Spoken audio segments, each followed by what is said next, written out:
So Miss Marvel was actually pretty great. Now I'm not really sure if that's an unpopular opinion or not, because it's hard to distinguish between the hordes of people who never even gave this show a chance and said they hated it before it even came out, and the people who genuinely didn't like it very much. What I do know is that a lot of people actually did like the show, but there's not a lot of focus on that. Now, I don't think there's anything wrong with not liking Miss Marvel, although I think it does a lot of things really well. It definitely isn't made for all audiences, and it absolutely isn't perfect. However, in this video I'll explain why I believe this character and this story has a lot of potential within the MCU. But just real quick, if you want to support the channel even further, then do check out my Patreon. If you choose to subscribe to any of the tiers, then you get cool perks such as having your name written or spoken at the end of each video, and the chance to view my videos early. The link is in the description and in the comments. Also, this isn't a why it's great video. The format is different. I was on vacation, so I'm just late to talking about Miss Marvel. Anyways, let's get into the video. So first of all, I really liked the way this show is presented. Overall, I loved all of the cultural and religious stuff. My girlfriend is from India, and while there are a lot of differences between both India and Pakistan,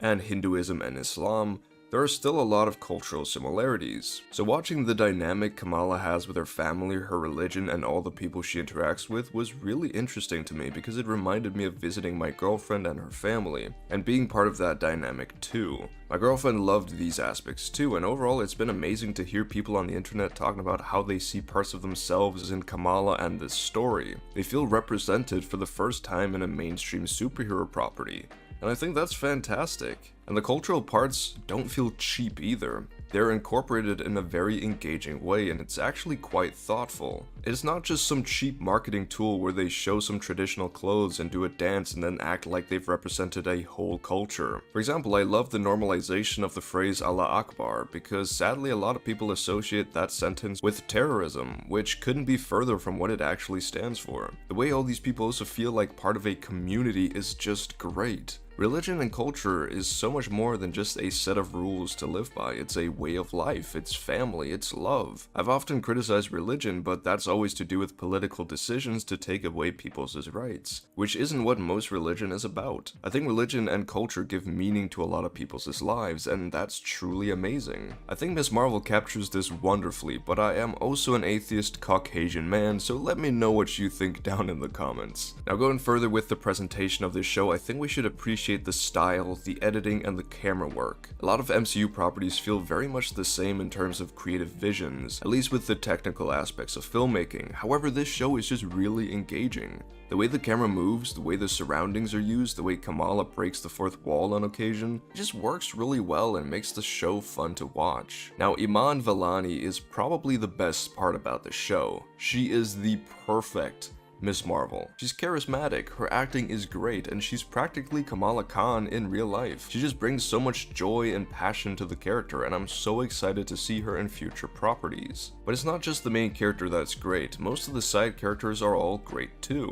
Kamala's family are all so much fun to watch, and they feel real. They each have emotional scenes with Kamala, and there's no doubt that this is a real family. Bruno and Naki are also just good friends to Kamala. Their dynamics work well. Every teenage superhero needs interesting friends, and Kamala sure does have some. I really enjoyed them. I also really liked how the people in the mosque all had Kamala's back. That was cool and it felt powerful. Now naturally this show isn't for everyone, and that's perfectly okay. I think the MCU gets boring when Marvel tries to please everyone with every project. I don't mind having Miss Marvel being targeted towards teenagers, and more specifically teenagers who can identify with Kamala and the story, and resonate with the culture. I like that this show is a little more lighthearted, and at the same time I really hope they make the upcoming Daredevil show very gritty and mature, which is what made everyone fall in love with that show. Naturally, when these characters eventually come together in the big team-ups like the Avengers movies, this individualism will be sacrificed for the overall story, which is fine. I just want some of these smaller properties to feel unique and not necessarily be for everyone.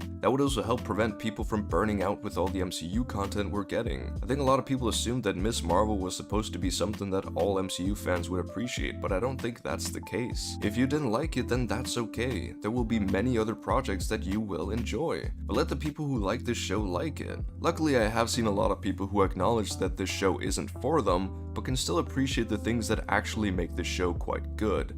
and I like that. However, let's not pretend that it's a perfect TV show. In my opinion, Ms. Marvel has two major problems. First is that the CGI is quite bad at times, which makes some of the fight scenes quite bland. But this is also a broader trend within the MCU and not a sole problem of Ms. Marvel. However, the other problem is that the villains are bland and boring. The clandestines really aren't very memorable at all, and they switch up on Kamala very quickly. Now, I think Kamala's story of becoming a hero and her family accepting her and all the other aspects that we've talked about make this show a great watch either way, but the lack of threatening and engaging villains just leaves something to be desired. However, this begs the question, what does Ms. Marvel mean for the future of the MCU? Now I'm very excited for The Marvels movie, also because I actually really like Brie Larson as Captain Marvel and now Iman Vellani as Ms. Marvel, so that film is going to be a lot of fun.